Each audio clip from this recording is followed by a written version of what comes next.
Take a few minutes to talk about the craft aspects of sportscasting. And first of all, how would you describe your sportscasting style? Pretty straightforward, I would say. But when I say straightforward, I don't mean bland. I mean doing the game, being in concert with the game, but trying to use the whole palette. So give it not too much color, but enough color, and just try to give the audience what it is they need to know to enhance their enjoyment of the game. Don't overwhelm the game, but give them enough so that, to me, what I'm trying to do is have them in their own minds kind of subconsciously say, that's interesting, or I didn't know that, or that's going to help me um, enjoy the game a little bit more. And I mean, to me, that's bringing the fragrances and the flavors out in the particular game. So I'd say that was it more than anything else. Has that style evolved throughout your career? I think I pretty much started out that way. And yeah, I mean, through the years, sure. I mean, obviously over this longer period of time, you can't do it exactly the same way. And just stay in concert with the technology. But I think the key for me has always been to put myself in the position of somebody watching the game. And since I've spent a lot of my life watching sports, I know what it is I like. I know what it is I don't like. But just try to put yourself in the role of the viewer and try to figure out what it is that he or she would need to know to have a more enjoyable experience in watching that particular game. Are you critical of your own work?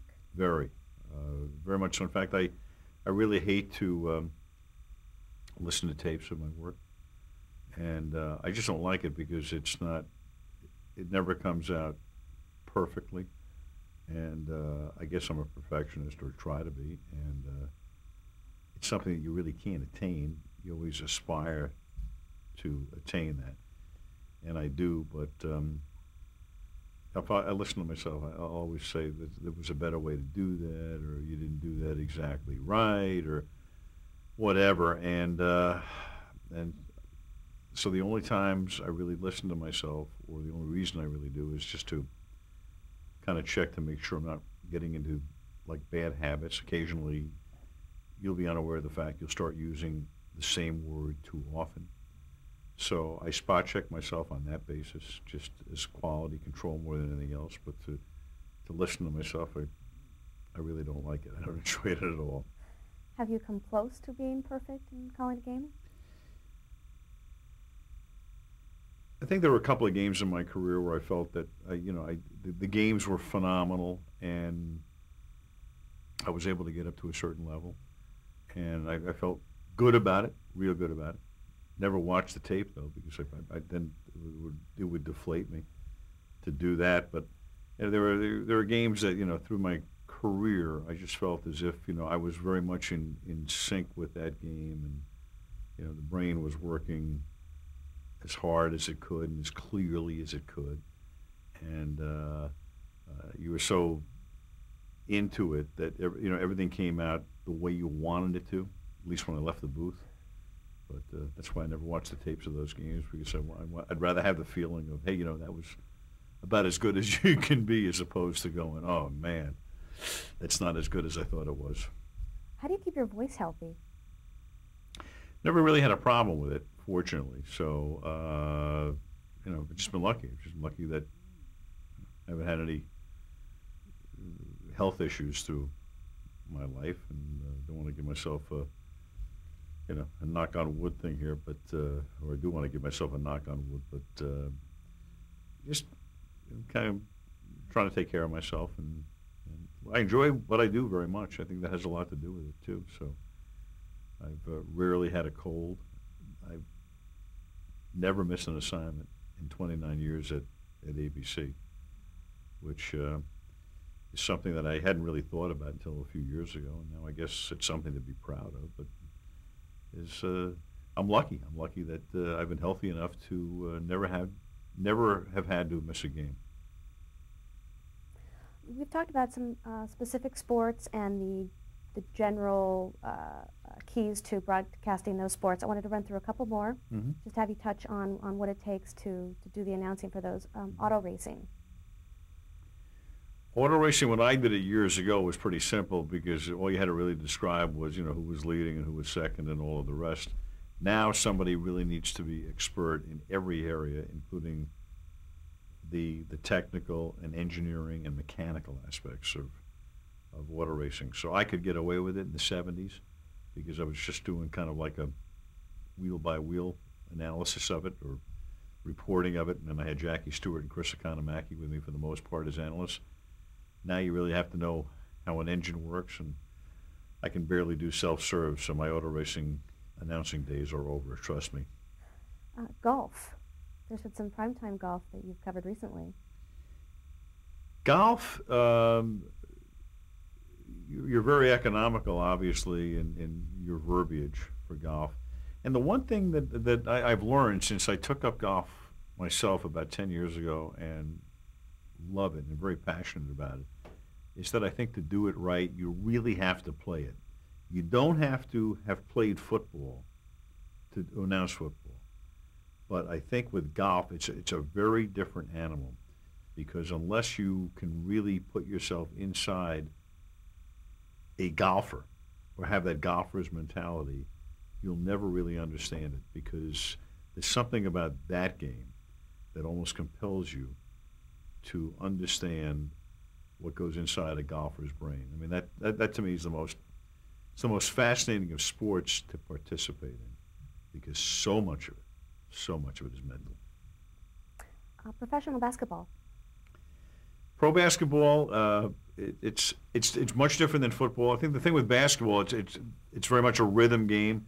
The sports where there's a lot of continuous action, like hockey and basketball, are very different than football and baseball. Football and baseball have a burst followed by a lot of inaction, which enables the analyst to do certain things that he can't do in basketball and hockey because basketball and hockey are very continuous.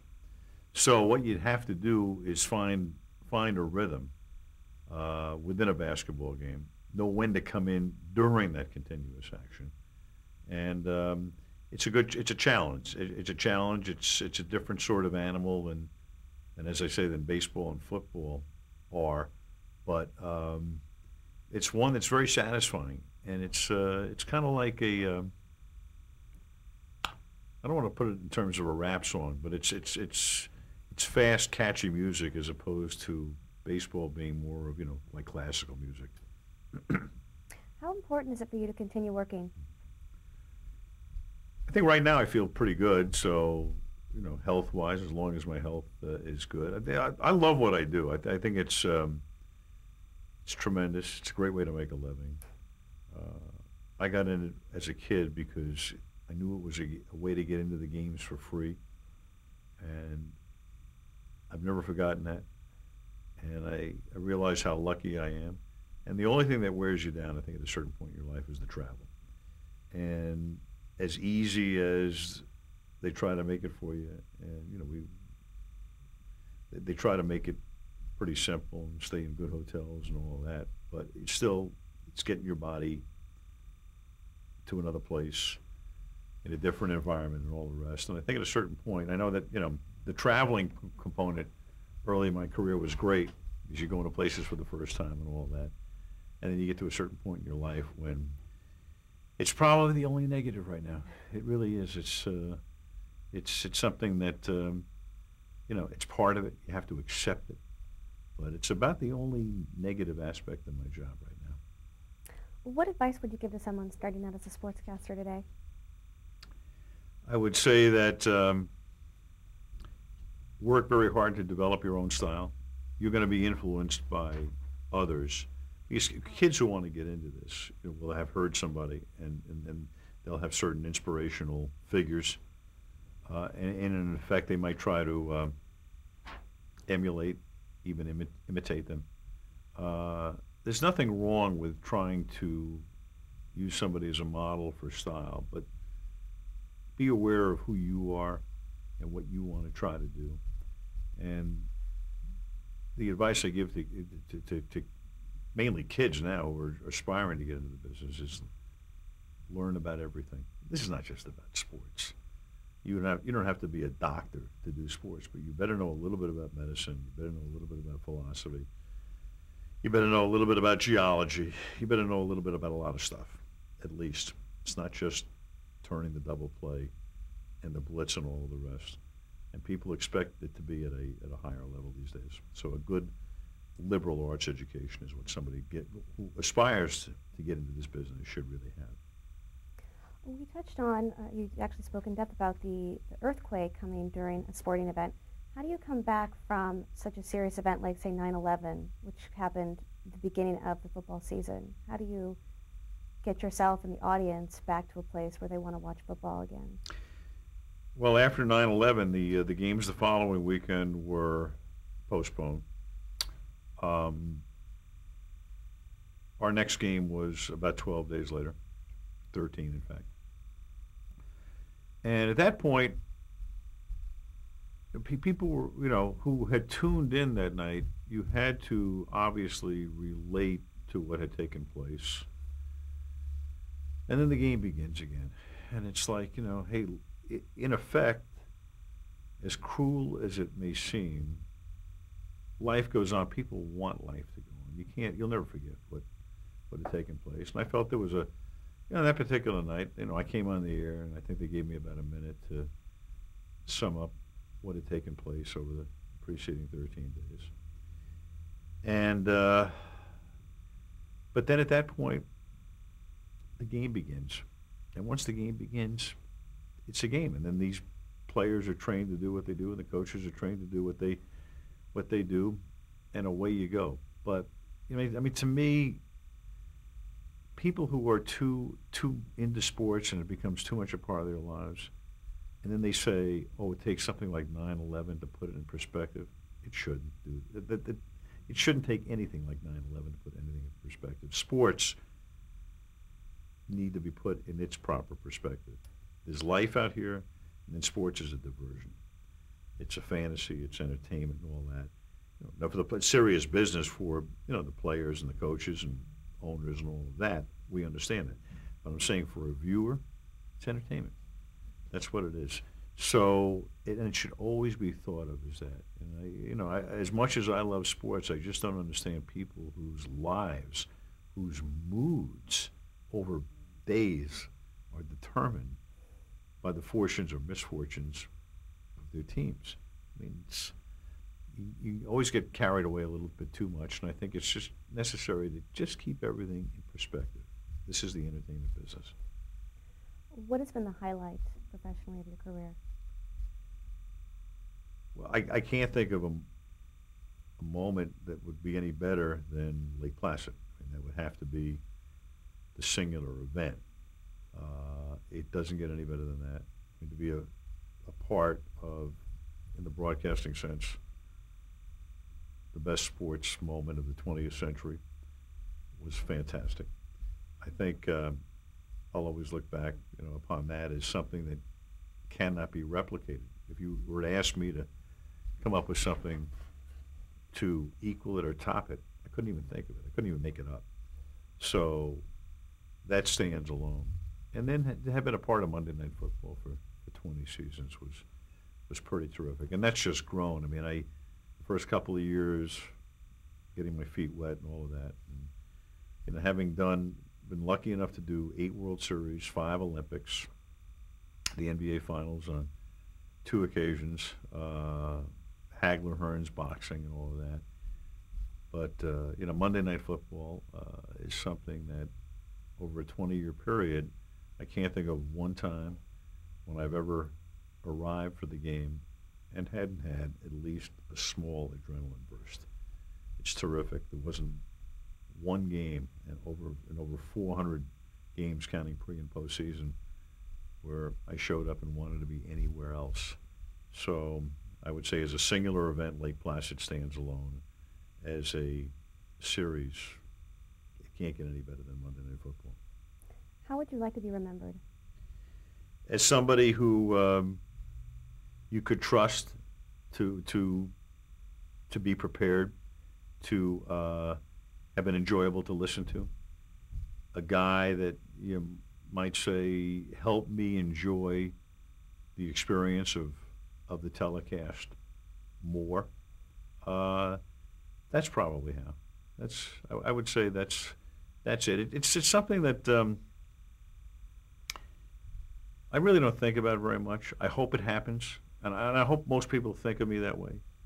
But I know that in this business, there are just too many viewers.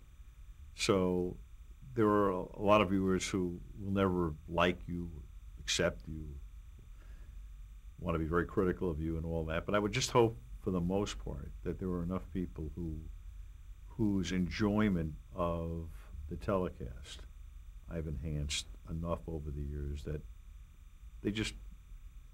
they got a bigger kick out of it than they would without me being there. That's great. Well, thank you so much for taking the time today. Yeah. It's been wonderful. So I hope we covered Everything? what we needed. Yeah, mostly. Yeah. Good. All right, gang. You can turn the AC back on now. Oh, heck yeah. I think I need it now, too.